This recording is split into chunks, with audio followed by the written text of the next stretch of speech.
இது ஒரு CBN தயாரிப்பு. நீங்கள் பார்த்துக் கொண்டிருப்பது ஒரு புதிய வாழ்க்கை நிகழ்ச்சி. வணக்கம். ஒரு புதிய வாழ்க்கை நிகழ்ச்சிக்கு உங்களை அன்புடன் வரவேற்கிறோம். இந்த நிகழ்ச்சியின் மூலமா உங்களை சந்திச்சதுல ரொம்பவே சந்தோஷப்படுறோம். இந்த மாதம் முழுவதுமே குழந்தை வளர்ப்பு இந்த தலைப்புல தியானம் செஞ்சுக்கிட்டு இருக்கோம். அந்த வகையில இன்னைக்கு நம்ம பார்க்க இருப்பது குழந்தை வளர்ப்பில் பெற்றோர்களின் தியாகம். அதை பத்தி தான் பார்க்க போறோம். பெற்றோர்கள் அவங்கள பத்தி யோசிக்காம அவங்களுடைய பிள்ளைகளை பத்தியே யோசிச்சுக்கிட்டு இருப்பாங்க. அது மட்டும் இல்லை, அவங்களுக்காக எந்த ஒரு பொருளும் வாங்காம அந்த பிள்ளைங்களுக்கு என்ன பிடிக்குமோ அந்த பொருட்களை அவங்க வாங்கி கொடுப்பாங்க. தனக்கு ஒரு பொருள் வேணுன்னா கூட அதை பிறகு பார்த்துக்கலாம், முதல்ல நம்ம பிள்ளைகள் சந்தோஷம்தான் நமக்கு முக்கியம் அப்படின்னு நிறைய தியாகங்களை செய்வாங்க. இது எல்லாமே ஒரு நல்ல குழந்தை வளர்ப்பை நமக்கு காட்டுது. அவங்க சாப்பிட்றதுக்கு இல்லைன்னா கூட பிள்ளைகளை சாப்பிட வச்சு சந்தோஷப்படுவாங்க.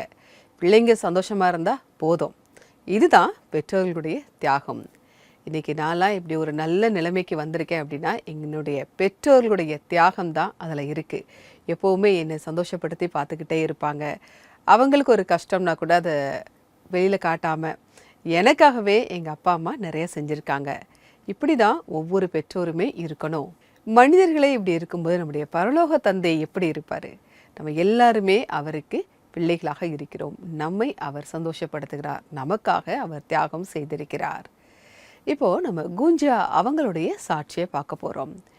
இவங்க பிள்ளைக்கு ஒரு கஷ்டமான நேரம், அதுவும் ஒரு மரண தருவாய் வந்தது.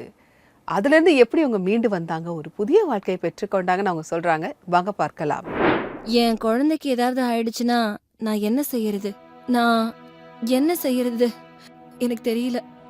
குஞ்சா பஹேல் பிறக்க போகின்ற தன்னுடைய இரண்டாவது குழந்தையை பார்ப்பதற்காக மிகவும் எதிர்பார்ப்போடு காத்திருந்தார். அவர் அந்த குழந்தையை மிகவும் நேசித்தார். ஆகஸ்ட் 15ஆம் தேதி என்ன ஹாஸ்பிட்டல் அட்மிட் பண்ணாங்க. ஆனா அந்த நாள் ஹாஸ்பிட்டல்லையே உடனே ஆபரேஷன் பண்ண முடியல. முழு இரவும் காத்திருக்க வேண்டியதா போச்சு. அடுத்த நாள் தான் சிசேரியன் பண்ணாங்க. எனக்கு ஒரு பெண் குழந்தை பிறந்தாங்க. ஆனா குழந்தையோட நிலைமை ரொம்ப மோசமா இருந்துச்சு. வயிற்றுக்குள்ள அசுத்தமான நீர் போனதால கடுமையான இன்ஃபெக்ஷன் ஏற்பட்டுச்சு. அதனால ரொம்ப சிரமமா இருந்துச்சு. இதை பார்த்த குடும்பம் எல்லாம் பயந்து போனாங்க. அந்த பயம் கலந்த வார்த்தைகள் குஞ்சாவின் மனசை இன்னும் கலங்க வைத்தது. அந்த நேரத்துல எனக்கு எதுவுமே தெரியல. நான் இன்னும் ஆபரேஷன் தியேட்டர்ல தான் இருந்தேன். குழந்தைய வெளியே எடுத்து கொண்டு போயிட்டு உடனே ஐசியூல வச்சாங்க. என்னை வெளியே கொண்டு வந்தப்போ மயக்கத்தினால கண் திறக்க முடியல. ஆனா எல்லாம் கேக்குது. குடும்பத்தார் பேசுறதெல்லாம் கேட்டேன். குழந்தை நிலைமை ரொம்ப கிரிட்டிக்கலா இருக்கு. 100% தான் உயிரோட இருக்க வாய்ப்புன்னு சொன்னாங்க. சுயநினைவு வந்த பிறகுதான் நான் கேட்டேன். எந்த கேள்விக்கும் யாரும் பதில் சொல்லவே இல்லை. எனக்கு ரொம்ப பயமா இருந்துச்சு. அந்த நேரத்துல என்ன பண்றதுன்னே எனக்கு தெரியலன்னு தான் சொல்லணும். ஏன்னா டாக்டர் சான்ஸ் ரொம்ப கம்மியா இருக்குன்னு சொன்னாங்க. குடும்பத்தோடு சேர்ந்து குஞ்சாவும் முழு மனசோடு இயேசுவை நோக்கி ஜெபிக்க ஆரம்பித்தார்கள். தன் இதயத்தை முழுவதுமாக இயேசுவிடம் திறந்தார்கள். நாம ஜபத்துல இயேசு ஆண்டவர்கிட்ட கேட்கறதெல்லாம் கிடைக்கும். அவருக்கு நம்மளோட கஷ்டங்கள் புரியும். ஆண்டவர்கிட்ட கேட்டா கிடைக்கும். தட்டினா கதவு திறக்கும். இயேசு ஆண்டவரை நம்பினா நீங்களும் உங்க குடும்பமும் ஆசிர்வதிக்கப்படுவீங்கன்னு நான் கேள்விப்பட்டிருந்தேன். ஆண்டவரே என் மகளுக்கு நல்லது செய்யுங்கன்னு நான் ஜபிச்சேன். ஒரு கட்டத்தில் குழந்தையின் உடல்நிலை இன்னும் வேகமாக மோசமானது. ஆனாலும் குஞ்சாவின் ஜபம் ஒரு நாளும் நின்றதே இல்லை. ஆண்டவரே, நான் இன்னும் என் மகளோட முகத்தை பார்க்கவே இல்லை. உங்களுக்கு விருப்பம் இருந்தா ஒரு நாள் அவளை நான் பார்க்கணும். தயவு செஞ்சு என் மகளை குணமாக்குங்கன்னு மனமுருகி ஜபிச்சேன். சொந்தங்கள் எல்லாரும் என்னென்னமோ சொன்னாலும் நான் தொடர்ந்து ஜபம் பண்ணிக்கிட்டே இருந்தேன். ஆண்டவர் பொதுவா ஆனா உறுதியா என் குழந்தையோட வாழ்க்கையில செயல்பட்டுக்கிட்டே இருந்தாரு. செயல்பட ஆரம்பிச்சாரு. ஒரு 2 நாள்ல நான் நடக்க ஆரம்பிச்சதும் வார்டுக்கு போய் மகளை பார்க்க ஆரம்பிச்சேன். தினமும் தேவனை நம்பிக்கையோட வேண்டிக்கிட்டே இருந்தேன். ஆண்டவரே, சீக்கிரமே என் மகளை என்கிட்ட கொடுங்கன்னு நான் அங்க நின்னு சொல்லுவேன். அங்க நின்னு நான் ஆண்டவர்கிட்ட சொல்லுவேன். குஞ்சாவின் உண்மையான விசுவாசமான ஜபம் வீண் போகவில்லை. சில நாட்களிலேயே குழந்தையின் உடல்நிலையில் பெரிய மாற்றம் தெரிந்தது. டாக்டர்களே 4 to 5 நாள்ல குழந்தையோட நிலையில நல்ல முன்னேற்றம் இருக்குன்னு சொல்ல ஆரம்பிச்சாங்க. 10லிருந்து 12 நாட்களுக்கு பிறகு என் மகளை என்கிட்ட கொடுத்தப்போ நான் ஆண்டவருக்கு ரொம்ப நன்றி சொன்னேன். அப்போ, ஆண்டவரே, உங்களோட கிருபையால தான் நான் இன்னைக்கு என்னோட மகளை காண முடிஞ்சதுன்னு அழுதுகிட்டே நன்றி சொன்னேன். அந்த நாளை மறக்க முடியாது. தேவன் தன் வாழ்க்கையில் செய்த அதிசயத்தை பார்த்த குஞ்சா தன் முழு வாழ்க்கையையும் தேவனுக்கு அர்ப்பணித்தார். ஆண்டவரே, நீங்க உண்மையிலேயே இந்த உலகத்துல உயிரோட இருக்கீங்க. என்னோட ஜெபத்தையும் வேண்டுதலையும் கேக்குற ஒரு தந்தை நீங்க தான். இன்னைக்கு நான் உங்களை ஏற்றுக்கொள்றேன்னு சொல்லி என் மகளை கைகள்ல தூக்கிக்கிட்டு சந்தோஷத்தால அழுதேன். அந்த நேரத்துல என்னோட பாரங்கள் எல்லாம் சந்தோஷமா மாத்தின ஆண்டவருக்கு நான் மனம் நிறைந்து நன்றி சொல்றேன். இன்று குஞ்சாவின் மகள் ஆரோக்கியமாக நல்ல வாழ்க்கை வாழ்ந்து கொண்டு இருக்கிறாள். இந்த எல்லா மகிமையும் தேவனுக்கு என்று குஞ்சா சொல்கிறார். நான் எவ்வளோ நன்றி சொன்னாலும் அது பத்தாது. என் மகளை எனக்கு கொடுத்ததுக்காக ஆண்டவருக்கு ரொம்ப நன்றி சொல்றேன். இன்னைக்கு அவள் நல்லா வளர்ந்துட்டா. என் முழு குடும்பமும் தேவனுக்கு அர்ப்பணிக்கப்பட்டிருக்கு. நாங்க தேவனை பின்பற்றுறோம். தேவன் நம் ஜெபங்களை கேட்கிறாரு. தேவன் நம் ஜெபங்களுக்கு பதில் அளிக்கிறாரு. அவரையே எப்போதும் நம்புங்க. அவர் நமக்கு எப்போதும் நன்மையையே செய்வாரு. பிள்ளைகள் சின்ன வயதாக இருந்தாலும் சரி, அல்லது அவங்களுக்கு திருமணம் முடிந்து அவங்களுக்கு பிள்ளைகள் வந்தாலும் சரி, பெற்றோருக்கு எந்த வயதில் இருந்தாலும் பிள்ளைகள் குழந்தைங்க மாதிரி தான். அவங்களுக்கு ஒன்றுனா துடிச்சு போயிடுவாங்க. அதை தான் நம்ம இந்த சாட்சியில் பார்த்தோம். தன்னுடைய பிள்ளைகள் பிரச்சனையிலிருந்து வெளியில் வருவதற்காக தங்களால் எவ்வளோ முடியுதோ அவ்வளோ பிரயாசப்படுவாங்க. இப்போ நம்ம பார்த்த சாட்சியிலுமே அவங்க பெற்றோரும் சரி, அவங்க கூட சேர்ந்தவங்களும் சரி, எப்படியெல்லாம் உதவி செஞ்சாங்க அப்படிங்கிறத நம்மளால் பார்க்க முடியுது. நிச்சயமாக இந்த சாட்சி உங்களுக்கு ஒரு உத்வேகத்தை கொடுத்துருக்கோம். நான் சோஷியல் மீடியாவில் ஒரு படத்தை பார்த்தேன். அதாவது ஒரு ஏழ்மையான குடும்பம், சில சாப்பாடு சமையல் செய்வதற்கு எதுவுமே இல்லை. அப்போ அந்த தாய் என்ன பண்ணுறாங்க, அவங்களுடைய இதயத்தையே சமைச்சு கொடுக்குற மாதிரியான ஒரு படம். இது ஒரு பெரிய தியாகம்தான். இப்படிப்பட்ட தியாகம் செய்கின்ற நிறைய பெற்றோர்கள் இருக்க தான் செய்கிறாங்க. எனக்கு இன்னொரு கதையும் ஞாபகத்துக்கு வருது. ஒரு தந்தை இருந்தார். அவருக்கு ஒரு மகள். அவங்க அம்மா இறந்து போயிட்டாங்க. இந்த தந்தை தான் அந்த பொண்ணை வளர்த்து வந்திருக்காரு. திருமண ஏற்பாடுகள் நடந்துக்கிட்டு இருக்கு. அவருக்கு பார்த்துருக்கக்கூடிய அந்த கணவர் ரொம்ப அன்பானவர், அழகானவர், ஒரு நல்ல வேலையில் இருக்கக்கூடியவர். 2 குடும்பமும் சந்தோஷமா அந்த திருமண ஏற்பாடுகளை செய்துட்டு இருந்தாங்க. திருமண நாள் நெருங்கிக்கிட்டே இருந்தது. அந்த நேரத்தில் இந்த மகளுக்கு ஒரு சோதனை. திடீர்னு பார்த்தா கண்ணு மங்களா தெரிய ஆரம்பிச்சிருக்கு. கண்ணில் ஏதோ பிரச்சனை அப்படின்னு மருத்துவமனைக்கு கூப்பிட்டு போய் காமிச்சிருக்காங்க. பார்த்தா மருத்துவர் சொல்லியிருக்காரு, இது ஒரு பெரிய நோய், இதுக்கு தீர்வே கிடையாதுங்க, உங்கள் பார்வை போயிடும். அவ்வளோதான். இந்த தகப்பனுக்கு என்ன செய்யணுன்னே தெரியல. ஏன்னா சின்ன வயசுலேருந்தே அம்மா கிடையாது, அப்பா தான் வளர்த்து வந்திருக்காரு. ஒரு நல்ல வாழ்க்கை கிடைக்க போது, ஒரு சந்தோஷமான வாழ்க்கைக்குள்ளே என்னுடைய மக போக போகிறான்னு நினைக்கும் போது இப்படிப்பட்ட ஒரு சோதனையான அவர் ஜெபிக்க ஆரம்பித்தார். அந்த இடத்துல ஒரு தைரியமான முடிவை அவர் எடுத்தார். அப்போ டாக்டர்கிட்ட கண் மாற்று அறுவை சிகிச்சை பண்ணுறதுக்கான ஏற்பாடுகளை செய்ய சொன்னார். அவருடைய மகளையும் கூட அதற்காக சமாதானப்படுத்தி ஆப்ரேஷன் தியேட்டருக்கு அனுப்பி வச்சார். ஆப்ரேஷன்லாம் முடிந்த பிறகு அந்த பொண்ணு சொல்கிறா, நான் முதல்ல கட்டை அவிழ்த்த பிறகு எங்கள் அப்பாவை தான் முதல்ல பார்ப்பேன் அப்படின்னு சொல்லி கண்களை திறந்து பார்க்கும்போது அவங்க அப்பா கண்களில் கட்டு போட்டுட்டு ஒரு வீல் சேரில் உட்காந்துட்டு இருந்தாங்க. அதன் பிறகு தான் அந்த பொண்ணுக்கு தெரிந்தது, இந்த கண்கள் மாற்று அறுவை சிகிச்சைக்காக அவளுடைய அப்பா அந்த கண்களை தானம் பண்ணியிருக்காரு அப்படின்னு. அப்போ அந்த அப்பா சொல்கிறாரு, நான் முடிஞ்சிட்டு இனிமே தான் உன்னுடைய வாழ்க்கை ரொம்ப சந்தோஷமாக துவங்க போகுது, நீ நல்லா இருந்தால் போதும், என்னை பற்றி எனக்கு கவலை இல்லை அப்படின்னு அவர் சொன்னார். இந்த கதையை நான் படிக்கும்போது உண்மையிலே எனக்கு ரொம்பவே அவருடைய தியாகத்தை நினச்சி ரொம்ப சந்தோஷமாக இருந்தது. அதை ஏற்றுக்க என் மனசு ரெடியாக இல்லைன்னா கூட அவருடைய தியாகம் அந்த இடத்துல எவ்வளவு பெருசாக இருக்குது அப்படிங்கிறத என்னால் புரிஞ்சிக்க முடியுது. நம்ம மனிதர்களே இப்படி இருக்கோம். நம்முடைய பரம தந்தை தேவன் எப்படி இருப்பார்?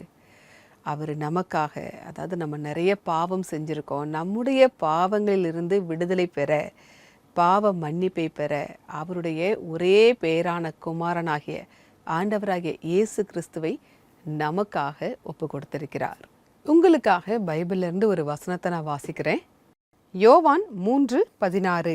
தேவன் தம்முடைய ஒரே பேரான குமாரனை விசுவாசிக்கிறவன் எவனோ அவன் கெட்டு போகாமல் நித்திய ஜீவனை அடையும்படிக்கு அவரை தந்தருளி இவ்வளவாய் உலகத்தில் அன்பு கூர்ந்தார். அவர் சிலுவையில் அறையப்பட்டு 3ஆம் நாள் உயிர் தெழுந்தார் அப்படிங்கிறத நம்ம பார்க்குறோம். பாவிகளாகிய நமக்கு நித்திய ஜீவனை அவர் தந்திருக்கிறார் அப்படிங்கிறதையும் பார்க்குறோம்.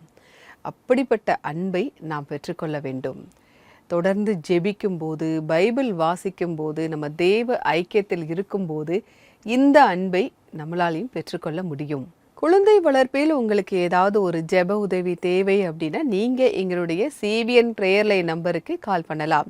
எங்களுடைய நம்பர் 9910401010. இந்த நம்பருக்கு நீங்கள் வாட்ஸ்அப்பும் அனுப்பலாம். இப்போது வருவது ஒரு சிறிய இடைவேளை. இடைவேளைக்கு பிறகு ஒரு ஆராதனை பாடலை பார்க்கலாம்.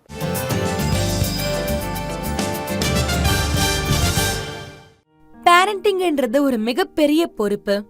அதுல நீங்க எத்தனையோ உதவி, பயிற்சி இல்ல அறிவை பெற்றுக்கொண்டாலும் அது எல்லாமே குறைவுதான். சவால்களுக்கு மத்தியில பெற்றோர்கள் பொதுவா தடுமாறிக்கிட்டு இருக்காங்க. பேரண்டிங்ன்றது ஒரு தியாகம் நிறைந்த உறவா இருக்கு. அதுல வெற்றி, தோல்வி, சரி, தவறு இதெல்லாம் முக்கியமானதா இருக்கிறது இல்ல. வெறும் அன்பு அப்புறம் தேவனுடைய உதவியும் தேவைப்படுது. நம்மளுடைய அன்பான தேவன் நாம இவ்வளவு பாவங்கள் செஞ்சதுக்கு அப்புறமும் நம்மள நேசிச்ச காரணத்தினால நம்ம கூட உறவை ஏற்படுத்திக்கிறதுக்காக தன்னுடைய ஒரே பேரான குமாரரை தியாகம் செஞ்சாரு. சோ பேரண்ட்ஸ், உங்களுக்கு தியாகம்ங்கிறது ஒரு பெரிய விஷயமா இருந்தாலும் கூட உங்களுடைய இந்த பேரண்டிங் ஜர்னில உங்களை ஏமாற்றங்கள் சூழ்ந்து கொண்டாலும் நீங்க ஒரு முறை பிரார்த்தனைக்கு வாய்ப்பு கொடுக்க கூடாது. இன்னைக்கு சிபிஎன் பிரேயர் லைன் நம்பருக்கு கால் பண்ணுங்க, இல்ல வாட்ஸ்அப் மெசேஜஸ் மூலமா உங்க வேண்டுதல்களை சொல்லுங்க. The number is 9910401010.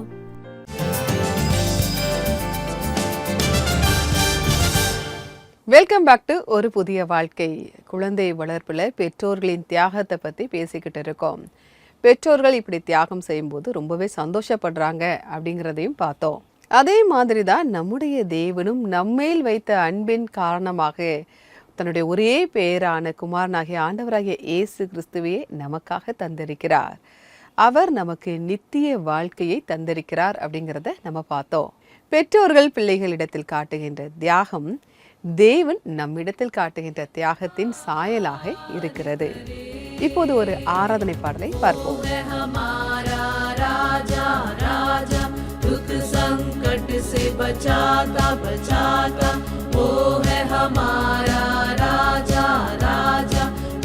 संकट से बचाता बचाता हम पर अपनी करुणा करता और करता उपकार।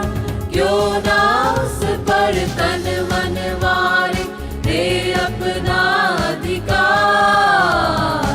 हो जय जयकार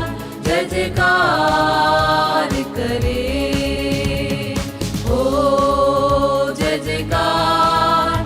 जयकार करे।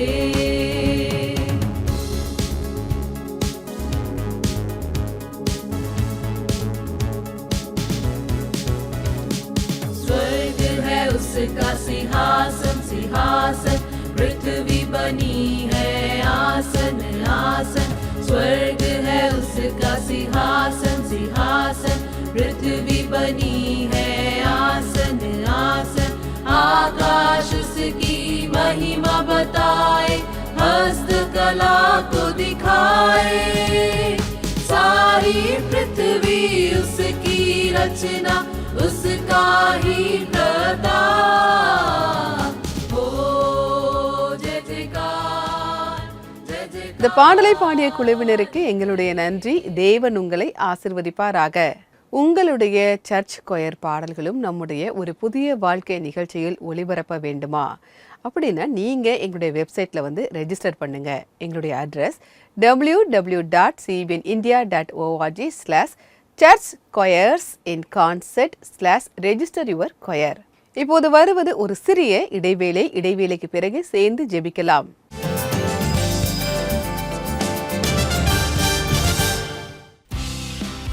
இந்த பிப்ரவரி ஒரு புதிய வாழ்க்கை நிகழ்ச்சி தேசிய சேனலில் ஹார்ட்மேன் காலேஜ் பரேலியில் இருந்தும் shall be showers of blessing. This is the promise of love. Behrampura Ahmedabad CNI சர்ச்சில் இருந்தும்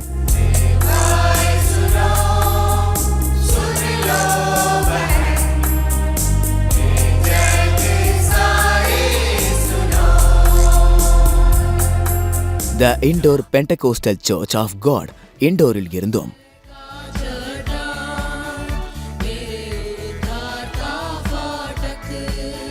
Panvel saint Peter's Marthoma church Navi மும்பையில் இருந்தும்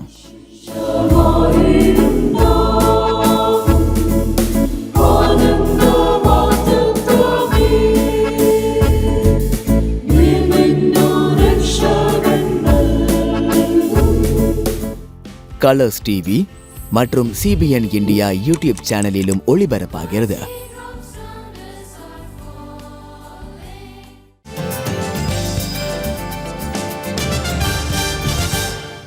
வெல்கம் பேக் டு ஒரு புதிய வாழ்க்கை. இந்த மாதம் முழுவதுமே நம்ம குழந்தை வளர்ப்பு பற்றி பார்த்துக்கிட்டு இருக்கோம்.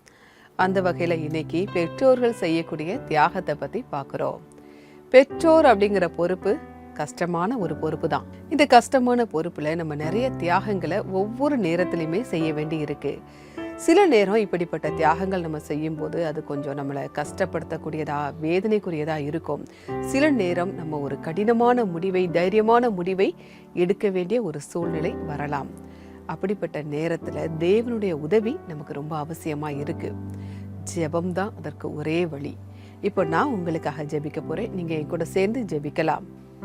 அன்பின் பரலோக பிதாவே, இந்த நேரத்திற்காக நன்றியோடு உம்மை துதிக்கிறோம் அப்பா. நாங்க பாவத்திலிருந்து விடுதலையாக்கி ரட்சிப்பை பெற நித்திய ஜீவனை பெற நீங்க உங்களுடைய சொந்த குமாரனையே எங்களுக்காக தந்திருக்கீங்க ஆண்டவரே. அதற்காக நன்றி. இந்த தியாகபூர்வமான அன்பு எங்க பெற்றோர்களாகிய எங்களுடைய வாழ்க்கையில குழந்தை வளர்ப்புல இருக்கும்படி நாங்க ஜெபிக்கிறோம் ஆண்டவரே. எங்க பிள்ளைகளுக்கு நல்ல எதிர்காலத்தை நீங்க அமைத்து தாங்க ஆண்டவரே. அப்பா, இந்த தெய்வீக அன்பை அவங்க கிட்ட நாங்கள் வெளிப்படுத்தணும் ஆண்டவரே. எங்கள் பிள்ளைங்க கிட்ட நாங்கள் அன்பாக நடந்துக்க நீங்கள் எங்களுக்கு உதவி செய்யுங்க. சில நேரத்தில் நாங்கள் செய்யக்கூடிய தியாகங்கள் எங்களுக்கு ஒரு வேதனையையும் வலியையும் தருது ஆண்டவரே. அதை நாங்கள் தைரியமான அந்த முடிவுகளை எடுக்க நீங்கள் எங்களுக்கு உதவி செய்யுங்கப்பா. எங்களுடைய சுய பலத்தினால இதை நாங்கள் செய்ய முடியாது. உங்களுடைய தெய்வீக அன்பினாலும் வல்லமையினாலும் எங்களை நீங்கள் நிரப்புங்க அப்பா. சில நேரம் நாங்கள் பண்ணக்கூடிய தியாகத்துக்கு காட்டக்கூடிய அன்புக்கு உரிய மரியாதை கிடைக்கலனா கூட நீங்கள் எங்கள் மேலே அன்பு காட்டின மாதிரியே நாங்களும் மனப்பூர்வமாக இந்த அன்பை வெளிப்படுத்த எங்களுக்கு நீங்கள் கிருபையை தாங்கப்பா. எங்கள் பிள்ளைங்க இந்த அன்பை புரிஞ்சிக்கக்கூடிய ஞானத்தை தாங்க ஆண்டவரே. அப்பா, இது வரைக்கும் இந்த அன்பை புரிஞ்சிக்காதவங்க அதை புரிஞ்சுக்கிட்டு தகப்பனே இந்த அன்பை தங்களுடைய வாழ்க்கையில் இடம்பெற நீங்கள் உதவி செய்யுங்கப்பா. உங்களுடைய அன்பை நாங்கள் பெற்றுக்கொள்ளணும். இதே அன்பை நாங்கள் எங்கள் பிள்ளைங்கக்கிட்டையும் காட்டணும் ஆண்டவரே. எங்கள் பிள்ளைகளுக்கு நல்ல தகப்படை போக்கையும் வரத்தையும் நீங்கள் ஆசீர்வதித்து தாங்க. இப்போ இயேசுவின் மூலமாக ஜெபம் கேளும் பரமபிதாவே. ஆமேன் ஆமேன். நாம் நம்முடைய பரம தந்தையாகிய தேவனிடத்தில் ஜெபித்திருக்கிறோம். நிச்சயமா அவருடைய பிள்ளைகளாகிய நம்மை அவர் சந்தோஷப்படுத்துகிறார். உங்களுக்கு தேவையான உதவிகளை அவர் செய்கிறார். நம்முடைய பைபிள் வசனங்கள் நம்ம இன்னும் தேவ ஐக்கியத்துல கொண்டு வரும். நம்ம பெற்றோர்கள் எப்படி நல்ல பெற்றோர்களா நமக்கு இருந்தாங்களோ நாமும் கூட அதே போல நம்முடைய பிள்ளைகளுக்கு நல்ல பெற்றோரா இருக்கணும். அதற்கு பைபிள் வசனங்களை நம்ம நிறைய படிக்கணும். பைபிள் வசனங்கள் நமக்கு நிறைய கற்றுக் கொடுக்குது. நீங்க தொடர்ந்து படிக்கும்போது தான் அந்த அன்பை அந்த ஞானத்தை உங்களால புரிந்து கொள்ள முடியும். நம்முடைய பிள்ளைகளை தேவனுடைய நாமத்திற்கு மகிமை உண்டாகும்படி நம்ம வளர்க்கணும் அப்படின்னா பைபிள் வசனங்களை நீங்க தொடர்ந்து வாசிக்கணும். இப்போது இன்றைக்கான பைபிள் வசனம் என்ன அப்படிங்கிறத பார்ப்போம். பூர்வ காலம் முதல் கர்த்தர் எங்களுக்கு தரிசனையானார் என்பாய். ஆம், அநாதி சிநேகத்தால் உன்னை சிநேகித்தேன், ஆதலால் காருண்யத்தால் உன்னை இழுத்துக் கொள்ளுகிறேன். எரேமியா 31:3.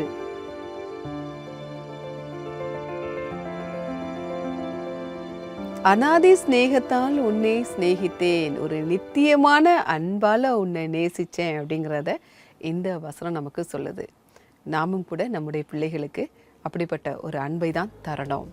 இப்போது ஒரு ஆராதனை பாடலை பார்க்கலாம்.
இந்த பாடலை பாடிய குழுவினருக்கு எங்களுடைய நன்றி. தேவன் உங்களை ஆசிர்வதிப்பாராக. நிகழ்ச்சியுடைய நிறைவு பகுதிக்கு வந்துட்டோம். பெற்றோர்கள் செய்யக்கூடிய தியாகத்தை குறித்து இன்னைக்கு நம்ம பார்த்தோம். நம்முடைய தேவனும் கூட நம்ம மேலே எப்போவுமே அன்பாக இருக்கிறார். அந்த அன்பை பெற்றுக்கொண்ட நாம் நம்முடைய பிள்ளைகளிடத்தில் அன்பாக இருக்க வேண்டும். நல்ல ஒரு குழந்தை வளர்ப்பில் இருக்க வேண்டும். நம்முடைய குழந்தைங்க எத்தனை வயசானாலும் சரி, நமக்கு அவர்கள் குழந்தைகள் தான். தேவனிடத்தில் அவர்களுக்காக நீங்கள் தொடர்ந்து ஜெபம் பண்ணுங்க. இன்றைக்கான நிகழ்ச்சி உங்களுக்கு ஆசீர்வாதமாக இருந்திருக்கும் அப்படின்னு நாங்கள் கர்த்தருக்குள்ள விசுவாசிக்கிறோம். நான் வேறொரு எபிசோட்ல உங்களை சந்திக்கிறேன். அதுவரை கர்த்தருடைய கிருபை உங்கள் அனைவரோடும் கூட இருப்பதாக. God bless you.